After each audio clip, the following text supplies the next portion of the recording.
کا شادی سے پہلے کوئی قریبی رشتہ دار تھا، ایکسیڈنٹ ہوا، اور ان کی تفصیل کے مطابق یہ سوال میرے پاس ایک اور جہت سے بھی آیا تھا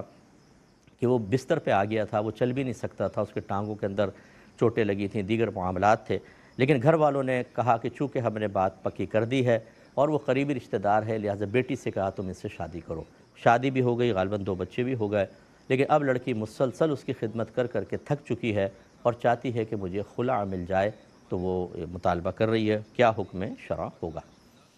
دیکھیں، پہلی بات تو یہ کہ میں پیچھے سے چلتا ہوں کہ والدین کو ایسا ہرگز نہیں کرنا چاہیے تھا۔ لڑکی عاقلہ بالغہ ہو تو زبردستی اس کی شادی کرنا اور اس کی مرضی کے خلاف کرنا، جبکہ پتہ تھا کہ وہ لڑکا اس حالت کے اندر ہے، اور مسلسل شوہر اس لیے بہرحال یہ خدمت کی بچی نے، میں تو کہتا ہوں کہ جو ایسی خدمتیں کر رہی ہیں اللہ ان کو بہت بلند درجات دے گا، ہمت صبر تحمل کے ساتھ کریں، لیکن یہ معاملہ تھا کہ ابھی کیا نہیں تھا، ابھی شادی نہیں ہوئی ہے، تو سوچنا چاہیے تھا کہ بچی کے لیے مسلسل اس طرح کا معاملہ کرنا کس قدر دشوار ہوگا، وہ کیسے اپنی زندگی گزارے گی۔ تو ماں باپ نے بڑی سرد مہری کے ساتھ نکاح کیا، یہ مناسب نہیں ہے، ماں باپ کو بھی تھوڑی بہت توبہ کرنی ہوگی۔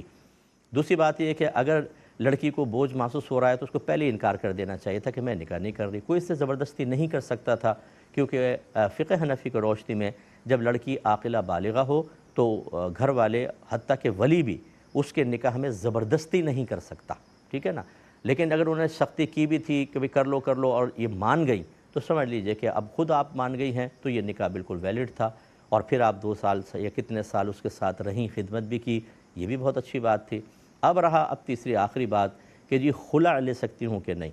دیکھیں، اس میں ہمارے فقہ حنفی کے اندر یہ ہے کہ اگر ایک عورت ایک نکاح کو یا شادی کے معاملے کو نہیں چلا سکتی، یا مرد نہیں چلا سکتا اور وہ سمجھتا ہے کہ میں اپنے لائف پارٹنر کا حق ادا نہیں کر سکتا، تو انڈرسٹینڈنگ کے ساتھ ایک دوسرے سے جدا ہوا جا سکتا ہے۔ لہذا وہ لڑکی اس کو کہے کہ میں آپ کے ساتھ اب مزید گزارا نہیں کر سکتی، آپ مجھے طلاق دے دیں، وہ دے دے، ٹھیک ہے، یا پھر خلع کی بات کریں۔ خلع کا مطلب یہ کہ میں آپ کو مہر معاف کر دیتی ہوں اتنے پیسے، اور اس کے بدلے میں آپ مجھے طلاق دے دیں۔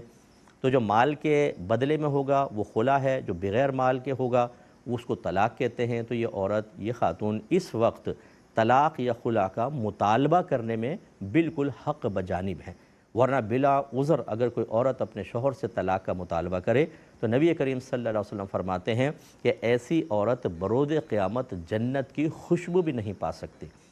تو بعض خواتین بڑی دلیری کے ساتھ بات پہ کہتی ہیں دو مجھے طلاق، میری جان چھوڑو، پہلے وہ ریزن دیکھ لیں، وجوہات دیکھ لیں کہ کس کی بنا پر آپ طلاق کا مطالبہ کر رہی ہیں۔ اگر وہ ویلڈ ریزنز ہیں تو ٹھیک، ورنہ آپ کے لیے جنت کے دروازے بند ہو سکتے ہیں۔